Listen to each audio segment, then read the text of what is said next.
I am Lisa Crockett, and next to me, or above me, or however you're looking at your crowdcast, is Monique St. Paul. Say hi, Hi, Monique. Karen. Hi. Hi.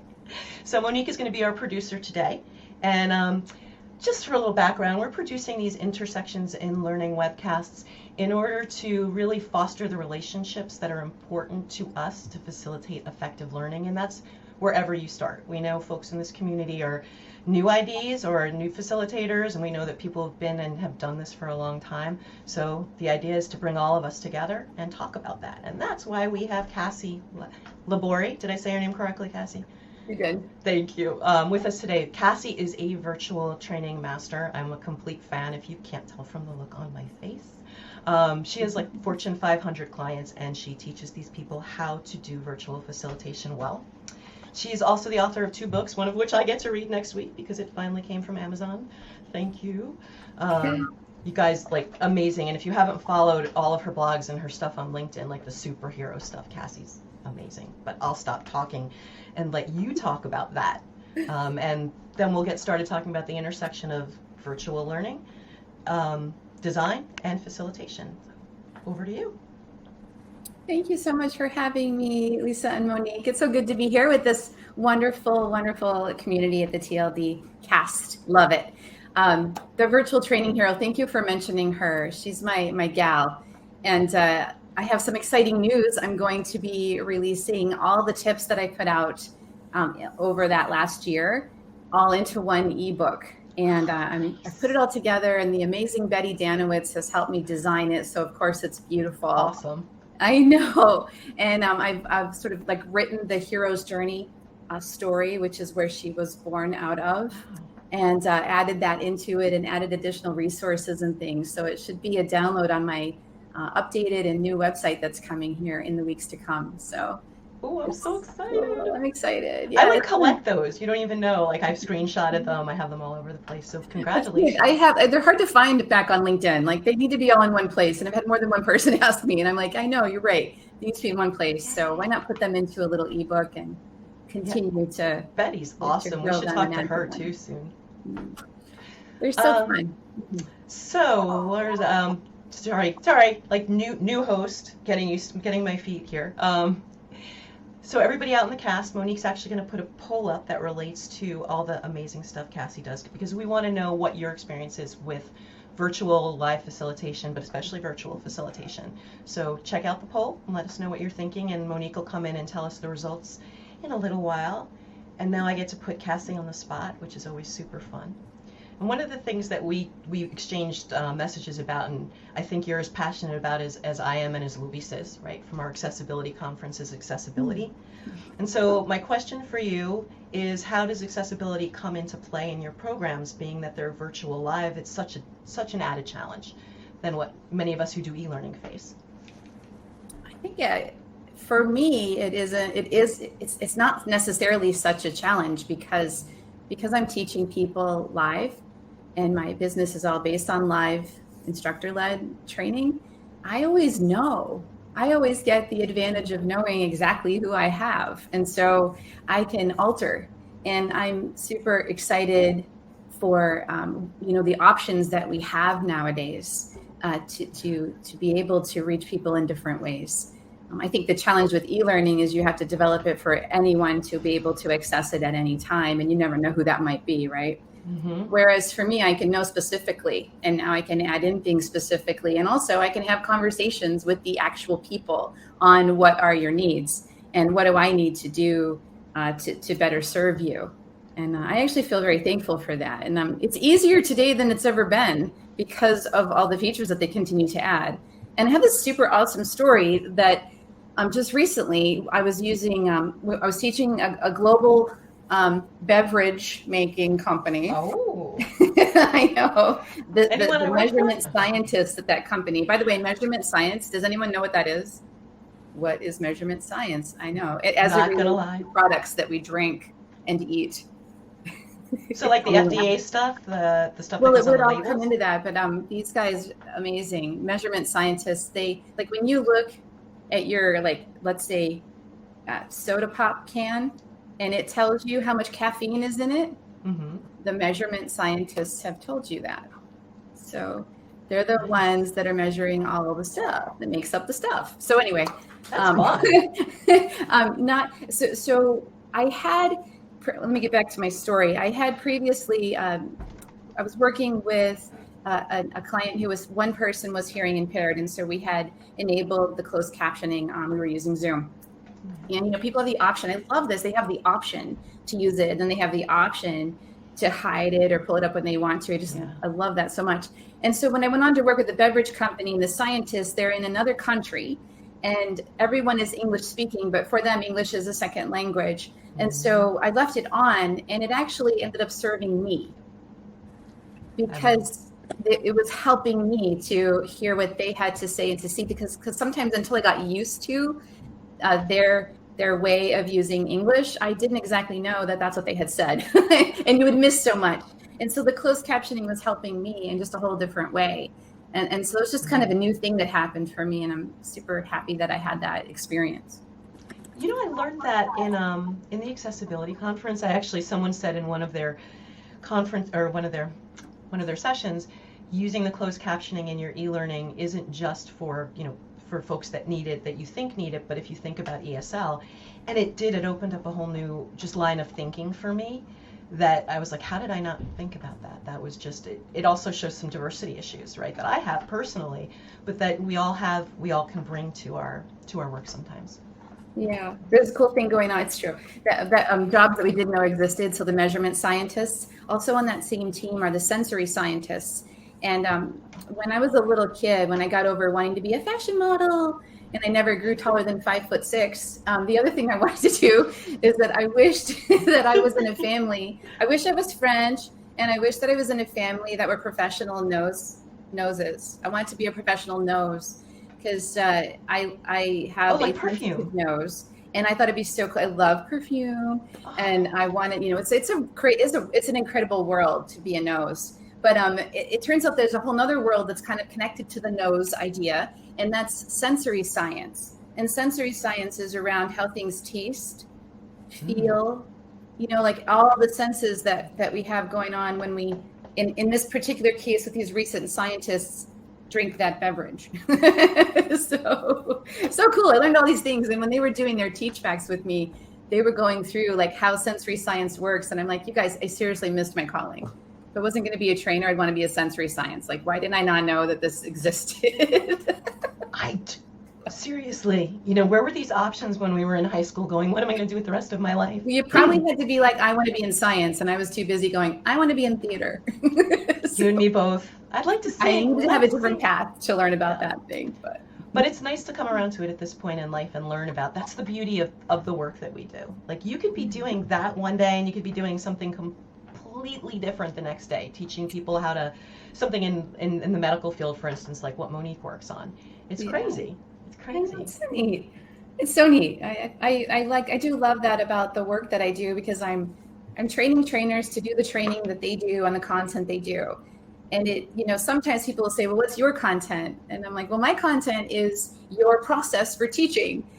How do you assess what's happening? How do you ask questions? How do you listen and debrief and connect to objectives? Like all of that stuff. And they're like, and it goes over their head pretty fast, right? People not in our industry. But then, they're like, so do you teach web design? I'm like, no, I don't personally, but I might be teaching people who do. Exactly. So one day I might be with my sensory scientists, and the next day I'm with insurance agents, and the next day I'm with property managers. The content is never what I'm focused on. It's the process and the way that you teach your content. So what that all means for me is I get to learn about some really neat stuff. Yes. And sometimes for some of those people that are really immersed, like in their world of science or what it may be, and maybe Monique, you can relate to this with the people that you work with, they don't realize we have no idea what they're talking about. And so they're on a roll of just like, here's what it is. And I'm going, I have no idea what you just said. So let's go back and look at how you presented that and see if you can make me understand. And if you can make me understand, you can make anyone understand. Exactly. The art of facilitation, really. Yes. It's the appreciative inquiry, right? And all of that. And I just made that sound, I did that very reducingly, and I don't mean, it is one of the hardest things to do, but it's a simple concept, you just need the right tools to do it, and someone like Kassy to really help you to be comfortable and confident to do it. You don't just get that on your own all the time. You just don't. Actually, I don't know anyone who hasn't had to work at that. I work at it too, actually, all the time. You know, there's days where I'm like, okay, I didn't coach that nicely. Yes. Why did I say that? Why did I say that? All the time. But my friend and former colleague, forever friend, former colleague, Jackie Regan is here today, and she and I used to work at Dale Carnegie together. And I learned so much from that company, and actually specifically from Jackie too, just on how to help people have their own realizations about what they're doing and to encourage them along the way. Yeah. You know, I think that like in the beginning of my career, I wanted to, okay, I know how to do this, so let me tell you how to do it. You know, and I've had great success. Let me show you how I did it. But you know, it doesn't really impact people as much. They need to maybe see that model and then decide they like that, and then they need to have success themselves. And so how can I work in that space of having them letting them have experiences and then helping to encourage them? Because you know, a lot of times when people are doing teach backs and they're brand new at virtual training, hardly anyone's brand new at it anymore, but you know, they're brand new at growing their skills after 18 months of survival of skills. Exactly. They have to feel good about what they're doing. So they're not going to come at it being great at every angle. And so I always encourage people, I'm like, listen, before we start this teach back, what's one thing you want to do well today? And of course, the first answer is, I want to engage people. And I'm like, yes, okay, that's great. We all totally want that. What would be one thing that you would do if you were engaging people? And then, okay, and then I give them examples. You want to pay attention to the chat today. The chat is going to be, you're going to be at one with chat today. Or maybe you really want to use the annotation tools and be clear on when you're using them. Or maybe I want to have 2 people unmute, at least 2 people unmute in my 10-minute segment, you know? I'm like, get specific with one thing. And then that one thing, guess what that's going to equal? You were engaging in that moment because they were engaged in that one moment. And then if they do that thing, I'm going to pick that thing and say, how do you feel about how you did that? Like, how's it going? What's your thoughts on what you just did? And then usually they're like, I didn't do it good enough. And I'm like, in what way? You know, I'm like this or that. And so then I don't need to do anything to say anything. So they already know, and they're already feeling like I need to be better. And so what they need from me is for me to say, you know what, I noticed that you did it really well. You called on Jackie and Craig and Susan and noticed what they had to say. And you used their names when you did that. You watched the chat. And if that's the only thing they did, that'll be enough for that moment, because they can hold on to that and start to build on the rest of it as they move forward. Yeah. One thing at a time. Yeah. Yeah. So it can be so overwhelming. Yes, it overwhelms me too. It overwhelms. I don't think anyone's not overwhelmed. It's very, it's healthy to walk in with a little anxiety. But on that note, like when you're working with people, what do you find specifically is a challenge, like something that often sticks people in those many things that you have them testing and trying out? They think right now in our day and age and where we are, there's like a long list. Like, you know those old cartoons where the father or the grandfather would pull out the picture of all the kids and it would roll down the block.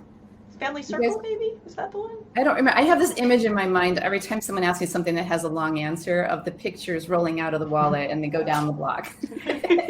There's all these answers. But the big thing right now is finally people are on webcam.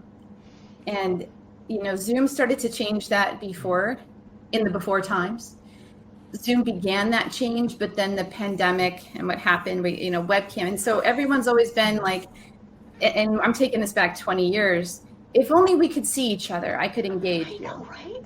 And the truth is, I'm sorry, but there's all sorts of stuff now, like Zoom fatigue. I don't even believe in that. That's called, I'm staring into a webcam for 24 hours fatigue. Because if I'm looking at you, I'm not looking at you. Yeah. And that's lame. So it's people really freaking out about the webcam and then also watching the chat. Like they think they have to deliver a monologue and they think that chat is bothering them.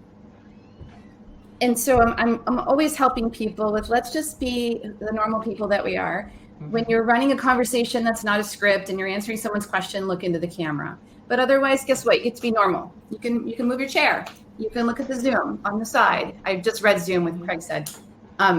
You can look at the chat on the side, and then you can look up to the camera and say, yeah, that's a really good point that Craig said in the chat. Everybody take a look at that. I think we get to be normal. And I always tell people, as much as I might have wanted this or may have dreams of this, I'm actually not a person on TV doing the newscast with a script around me and makeup artists and perfect lighting and perfect sound. That's like not my life. So, as much as I might want it to be.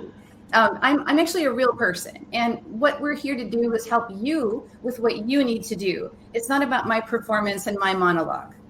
And you know, Lisa, that I've got that in my background and I can do that. So I have to push that away for myself as well. And it's hard, I'm sure, sometimes when, like when Craig said there, when he talked about like Zoom fear or any webcam fear, but like, I'm sure you've been in meetings or worked with facilitators remotely and nobody speaks and it's like this. Well, no one's comfortable. So the biggest thing we could do, like yesterday, somebody asked me about like what's a low-hanging fruit that someone could reach out for right now and do better at facilitating. Make people feel comfortable. From the moment they connect, hey, what's going on? Use their names. Yep. Notice who's here. Ask them questions that aren't like this. Come off camera and tell us what your challenges are. You know, I don't want to. That is so scary. Oh my God. How about, hey, Lisa, what's been going on? What are some of the things that have been hard for you as we've been trying to manage this new process? And thank you for sharing, Lisa. I'm certain we're going to be able to relate to it. Like, why wouldn't I be doing something like that? And the next thing you know, you're going to be like, well, It's just a conversation, but it can be awkward. Craig actually asked a really good question. I'm going to throw this in. He wants to know what your opinions are on what COVID has done for or against online live learning. What do you think? Yeah, it's interesting. I mean, I think that mostly it's positive because people were forced to try it. Yeah. And a lot of people are going, oh, I've been missing out. I didn't realize that I could make this much of an impact, that we could do this much. Mm-hmm. There's going to be, and there are those people that are hanging on to, well, we need to get back in person because we're so bad at it. Like they're not looking at, that this was survival mode that we were all in, reaction mode, maybe not survival, reaction mode, and that there are things we can do to make it better.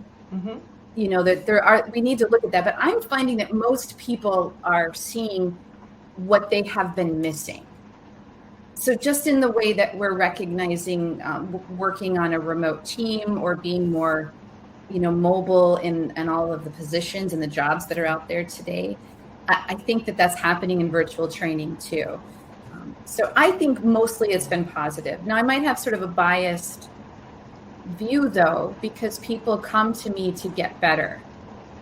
My business lives in the world of, we tried this, we're not good, or we're okay, but we want to be better.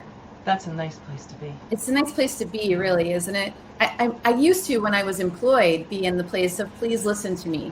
I promise you this will work. And I probably saw something a little different then. But now the world I live in is different, and I choose to live in this world. I am, yes. For sure. 100%. Inside of an organization, it can be such a challenge, even if folks want to do things better. Is the money there? Is the support at senior leadership? All of that. Mm-hmm. Yeah. Okay, so I see Craig's follow-up question. Yeah. Are we going back to the classroom? I think we're going to do all the things. I think that we won't go back in the same way, but we're going to continue to add in-person experiences, and we're going to try to figure out what's going to work. And right now, that's the follow-on question to that is, how do you make hybrid work? And all I have to say about that, with our existing technology and our existing experiences, as soon as you have one person online and you're no longer willing to ignore that person, then guess what? Your whole thing's online. Yep. So, in the past, we just used to ignore the person online because, I don't know what to do with that. They'll be fine. I was that person for a few years. I was the first remote person, and you're dead on. I know, yeah. So as long as as long as we have one person online in our world today and the technology that we have today, then everything is online, because otherwise you're leaving people online out. But I do think we're going to continue to try to do things. People are going to be in person again. I mean, we already are, and we're trying to work through that, but I just don't think it's going to be the same. I think we're always going to be striving to do more and different. And I think we have a better awareness of what we're capable of. And it's exciting to me because it's a world that I've lived in for a long time. I'm always like, y'all are missing out. Talk about work-life balance. It really is. I got that over here. Exactly. You know? And even just needing a minute in the middle of the day to walk away and breathe, and being in your own home to do that, and shutting a door or walking away from a laptop. Priceless. Yeah. Yeah. Hey, just a quick question for you. Do you hear like a waterfall behind us right now? What is that? I am in Northwest Connecticut, and we are literally having an insane thunderstorm right now. So I'm praying that we don't go down, but if we do, Monique's all ready, because we've already talked about it, although it seems to be lightening up, but I can't believe you could hear that. I know. I have the window open that much. It's amazing. I mean, it sounds kind of beautiful on one hand. It really, you know what? You come visit someday in a nice, Monique actually just visited me recently, and we actually do have a stream that goes alongside of the house, not quite as loud as the thunderstorm. Beautiful. And it's quite nice, like when you say work-life balance, like even in a stressful moment, if you can have some of your peace, and that's what this work brings to me, is that bit of peace. But to your point, and I think to Craig's point as well, like I miss people in person. I do miss doing some live facilitation. I love live virtual, but like I miss getting in front of people or getting with people and talking with people and really interacting that way. And I think the hybrid model is amazing. Blended learning is always a good way to go. So anyway. Yeah. We'll That's see. just an opinion, though. I mean, what you just described you do in person is how it feels for me online. Both. I feel the same way, honestly. Like I like them both. I know. Yeah. My personal preference right now is that either we're all online or we're all in person. Because if I'm in person and you're in person, I too am leaving out the online people. You are right. I am. Yeah, so, you are. And even if I get like a helper, you know, I'm still like, what's going on online? You know, it's just You're right. You're right. You're totally disconnected when you're trying to do both at the same time. Yeah. Totally. Yeah. So, I have some fun questions we have in the chat for you, or in these questions for you as well. What do you do to like get into your routine when you're prepping, like when you're getting ready to teach, you're getting ready to go online? I would love to give you like a really interesting answer on this one, but I don't necessarily have a super specific routine other than I drink a lot of water, and I like to have this tiki glass.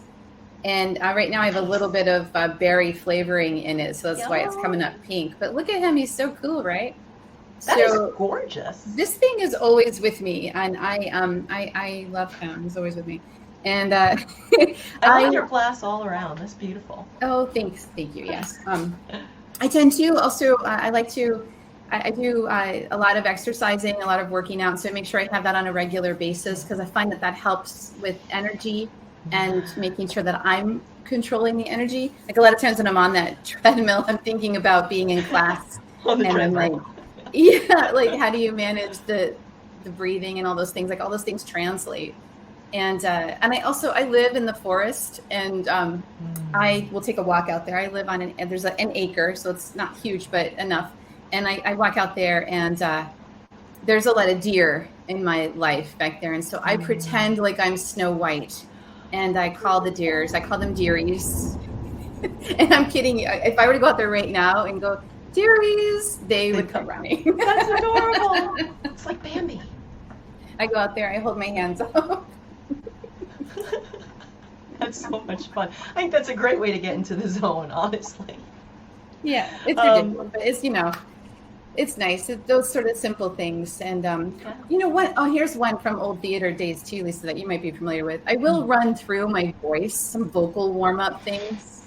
One of my favorite ones is to go through the vowels, but to attach the consonants to each vowel. Do you know this one? I do not. I like diphthongs, and that's about all I remember. Yeah. Oh, I'm awful. I mean, like, I won't do the whole thing because you guys will want to go to sleep if I do this. Well, no, you'll probably get real excited, but we're supposed to be in a circle when you do this. Okay. But you start with B, and so you're going to go ba-bee, ba-bay, ba-bye, ba-bo, ba-booba, ba-booba, You do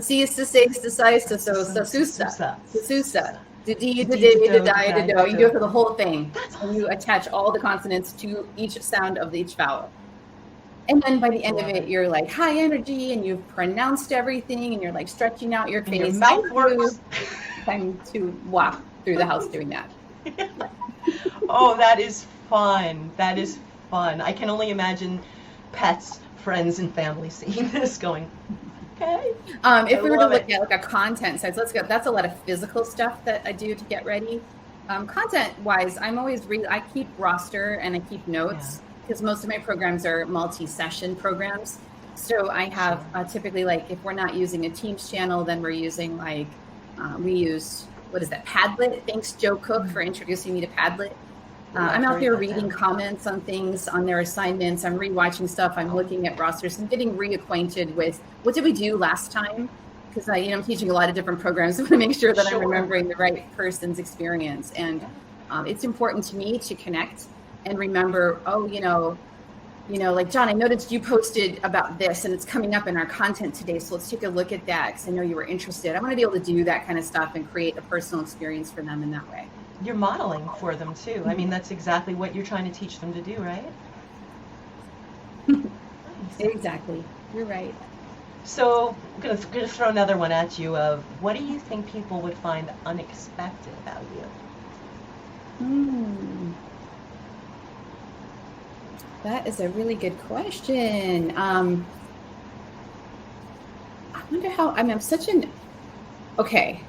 All right, I'm trying to think of something. Because I share and I let people know, and I like to let people know that I do silly things like read escapist type novels and fantasy and superhero stuff. I love all of that. I think people know that about me though, and it's not exactly unexpected. Can give you my heart there. Yeah. What might be unexpected is that, believe it or not, I do like to not talk after a day of talking. Like, I have a degree in talking. I have a job in talking. I love talking, but I can go real, like, I just want to be on the couch and watch Netflix and not talk to anyone pretty easily. And another little part of that too is that one of my very first jobs, after being what I call a bagel slinger and an ice cream scooper, I had those jobs. But the other job that I had was I was a bank teller.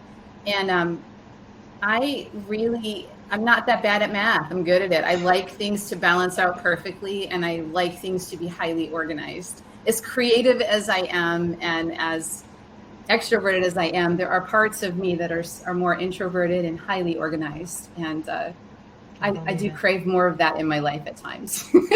So, I see you. I see you. Funny. That's such a fun question. Thank you. Oh, that was such a fun answer, actually. So I see, Monique, we are approaching the 11:30 mark. So I guess I should get some speed questions in here just for fun. So you ready? Ready, Kassy? Ready. Okay. So what was the last song you listened to? How come I don't even know? Let me look at my Spotify. I'm not doing very good for us. Okay, you're gonna laugh at this. It's Amy Lee from Evanescence. She had a kid, and she put out a child's album as a result of that. But there's this one called The End of the Book. The end of the book is not the end of the story. I love that so much. Yes. Yes. Great answer. Oh my God, now I have to look that up. Okay, I'm gonna say last book you read. Not last thing you read, but last book you read.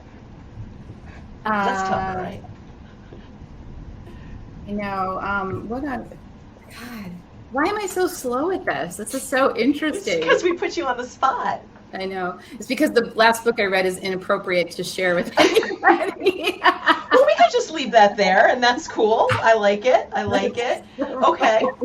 So we'll skip the guilty pleasure question then and go straight It's to... too embarrassing. It's like teen vampire book, okay? I love teen vampire books, okay? So sorry, guys. I'm into escapism. Judge me. Mental escapism is very important. I am 100% with you there. We need to talk. All right. One that I will admit to that's not inappropriate per se is because of that whole fashion industry thing. I did actually read Beauty Disrupted about that model, Carrie, in the 80s. The one who married, what's his name? Mickey Rourke. I did read her whole thing, so I was like, what happened to her?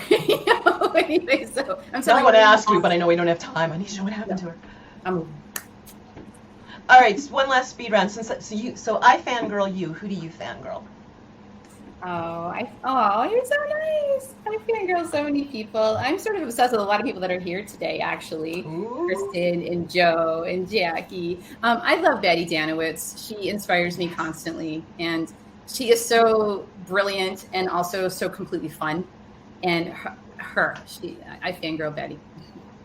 Totally get it. I think Monique turned me on to Betty's. Did you turn me on to her podcast? I can't remember. I did. I told you about it. Okay. Yeah, and now it's bookmarked. So, all right. So I think that closes up our time with you, Kassy. So I'm going to pass the mic over to my partner, Monique, to close us out for the day. Did I miss anything, Monique? No. Okay. You've asked the questions. Kassy is kicking butt in the She chat. is. I'm watching you because I'm not seeing you type or hearing it, which is really funny because I'm always very conscious of doing it quietly. And anyway, thank you for joining us today. It's fantastic for our second episode. We do appreciate it. I thank you all for listening, and join us again on October 12th, where we're going to talk to a voiceover actor, Michael Merlin, and he's also an instructional designer. And join TLDC for more great content from the community. I know many of us are part of TLDC already, but if you didn't, make sure you check out Kassy's LinkedIn and her site. And if you're interested in being guests on the cast, send us a message at intersectionsandlearning@gmail.com. But thank you all for coming today. Have a good one. Thank you so much, Kassy. Thank you. We need Thanks to for having schedule me. offline talk. I need to hear about the vampire books. Yeah, that's I'm like, there's one of those. Why did I say that? It's okay. It's okay. I see you. It's good. Have a good day, guys. Bye. Bye. Yeah.